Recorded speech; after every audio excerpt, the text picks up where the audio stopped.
If you've seen Halo Legends, some of you may remember during the episode Origins, this massive Forerunner structure that appeared to be this prehistoric city for many of the Forerunners. But what you might not actually know is that this structure at one point was in development to be a location featured in the Halo 3 campaign titled The Lost City. And not only were there a ton of different 3D models and very carefully crafted architectural designs that were made in the development time period after Halo 2, but there were full-on concept illustrations and story plans for how this would play a role in the Halo 3 campaign. Now, as we know, we never did end up seeing this lost city show up within Halo 3's story, but the history behind this cut campaign level's development and inevitable cancellation is incredibly fascinating if you're a fan of Halo 3.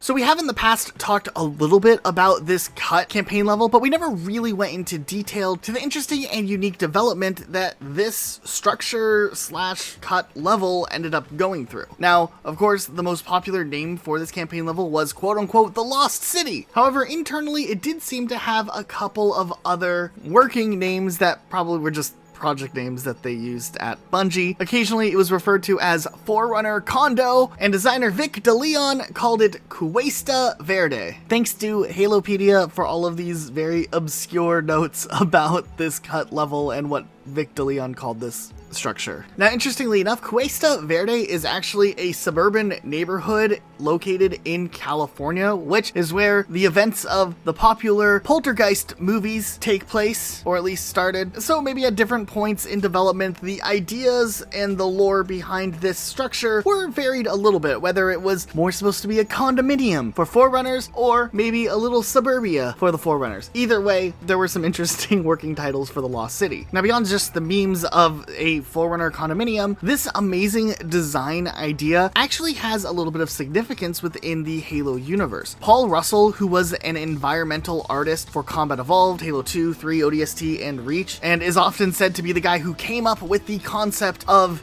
calling the series title Halo, and was a huge influence in the Forerunner architecture design throughout the Halo franchise. The idea to do a massive Forerunner city would have been one of the most ambitious Forerunner structures seen in franchise history. And this idea to build one super mega city that existed within the structures of a single building came out of the idea of wanting to build a city that could go past modern conceptions of what a city is like. Instead of having multiple buildings and structures, this would be one giant, highly crafted design, which of course would be Halo's introduction in a sense to a bit more of who the Forerunners really were. There would be implications to what their culture was like, and through this design, we would also see what the Forerunners' values were in a way like. Paul Russell even said on Twitter that this project was one of the most interesting things that he took on because it wasn't just cool shapes with mysterious purpose. This city would be telling a story. Now, unfortunately, a lot of the tweets that he had shared about this cut level have been lost to Twitter randomly suspending his account, though fortunately enough, Halopedia came through with having these archived in their sources. Now, by far one of the most interesting things about this level is that development on it started incredibly early. Right after the release of Halo 2, various different designs of what the city could look like were already being drafted up. And during the conceptual phase of this Forerunner city, Paul Russell said that there were at least 10 different versions of the city that were produced. However, once the final blockout was made for how the structure would look, it was then passed along to the design team, which Vic DeLeon was a part of, who worked to bring the overall structure design into this aged setting where the city would be overgrown with vegetation and plants.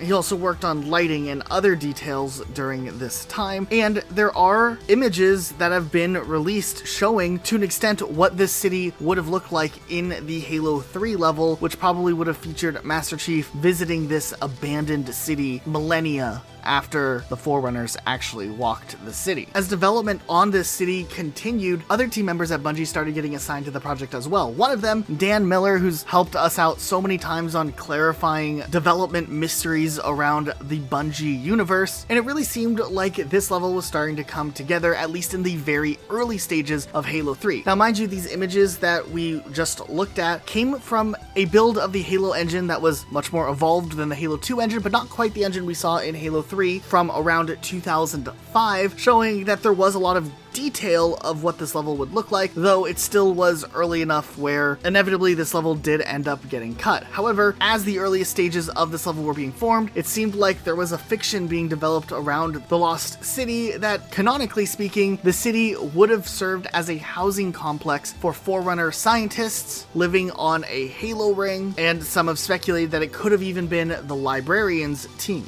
However, as development on Halo 3 progressed and things started falling into place for where the story would go and what settings would be featured and how everything would be put together, ultimately this level ended up getting cut out of the game. And then all the way back in a Twitter conversation that we had with Dan Miller, he did elaborate with us a little bit on the fact that the Forerunner City was cut early in development, citing that they chose to pull back this concept in order to return the Forerunners into being more mysterious, not necessarily relatable. And he explicitly said that they did not want to quote-unquote Boba Fett the Forerunners, which, mind you, this interaction was in January of 2021, but Boba Fett in Star Wars typically had the reputation of being this super mysterious character that then just kind of has nothing done with the character. And then we learn about his backstory in the prequels, and it's kind of shoehorned in. It's a whole thing. Now, interestingly enough, some elements of this cut Forerunner City still exist in the official release of Halo 3. Matter of fact, if you go into some of the text strings within the game's files, you can find some interesting wording and listings suggesting a little bit more about this cut level. Now, ever since mod tools were released, within some of the files of that, there is a level referred to as 100 for City, which likely is some leftover stuff from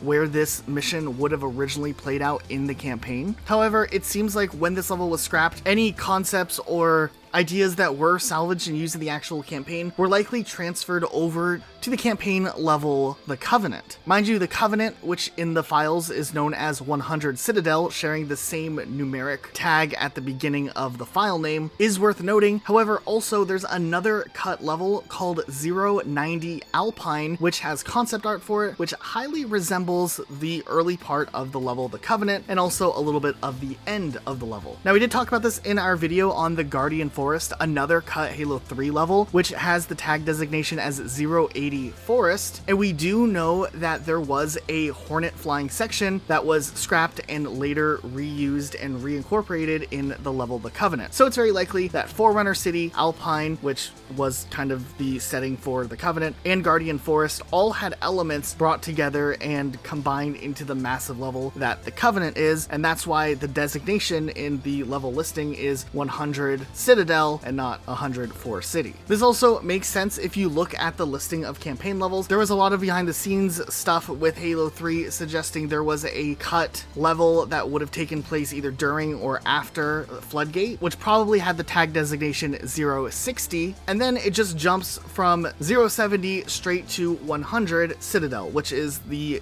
campaign level, the Covenant. So the fact that we don't see a 080 or a 090 and we have this text string for an alternate 100 kind of makes it a lot clearer that all of these elements were combined together to form this one campaign level that is, to a lot of people, one of the best campaign levels in all of Halo. And then after that, the only other text strings that you would see would be 110, which is HC.map, which is High Charity for the campaign level Cortana, and then 120 is called Halo, which is obviously for the campaign level Halo, and then there's 130 for the epilogue cutscene. So it is really interesting to see how these pieces kind of play together. Now, another interesting thing to look at is if you actually look at concept art for Citadel or the Covenant and you look at some of the earlier designs, it does seem like the structure itself, that Citadel where you go through and stop the rings from being lit and stop the Prophet of Truth, did see many different iterations over the conceptual phases where the structure changed in style and design multiple times. And these are really interesting to look at because you still, in a sense, can feel vibes vibes from Forerunner City, even if they chose not to necessarily go down that route for what they wanted to show in Halo 3. So while ultimately this level was completely removed from Halo 3, this idea did continue to live on, as we know that the Forerunner City's design was used in that Halo Origins animation. Right before the release of Halo Reach in August of 2010, Paul Russell, who came up with the whole idea for Forerunner City, actually ended up leaving Bungie and joined Certain Affinity, which was founded and consisted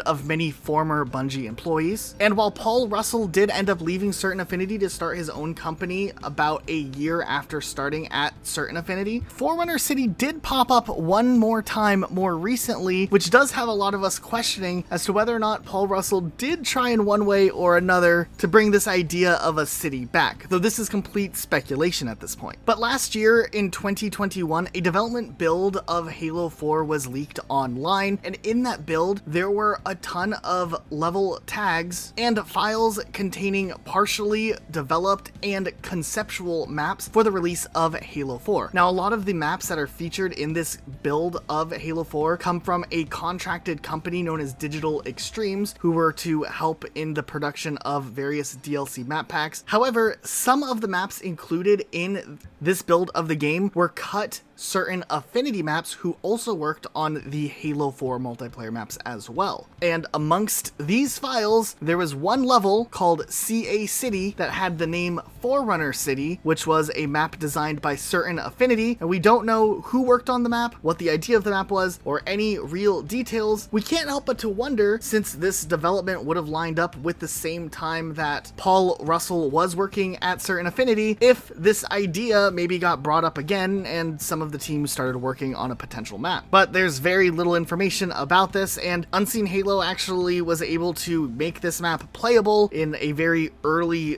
stage, and yeah, you really can't tell what the aesthetic is going on here, but it is interesting just to note that Forerunner City, those two words together, did show up in Halo 4, and that was only uncovered about a year ago by Twitter user Galaxy. Still, it's something incredibly interesting to see. Honestly, one of our favorite things here at Rocket Sloth is to take a look at these old cut maps from Halo games. It's kind of like looking into an alternate dimension or timeline and seeing what could have been, or what the thought process was in these early stages, and there's a lot of other content that is out there that we would love to take a closer look at. So if you guys enjoyed this video, make sure you are subscribed with notifications on, and leave a comment down below with what you would maybe like us to cover in the future if you know of any interesting stories. That's it for today though. We'll see you guys all next time with a brand new video.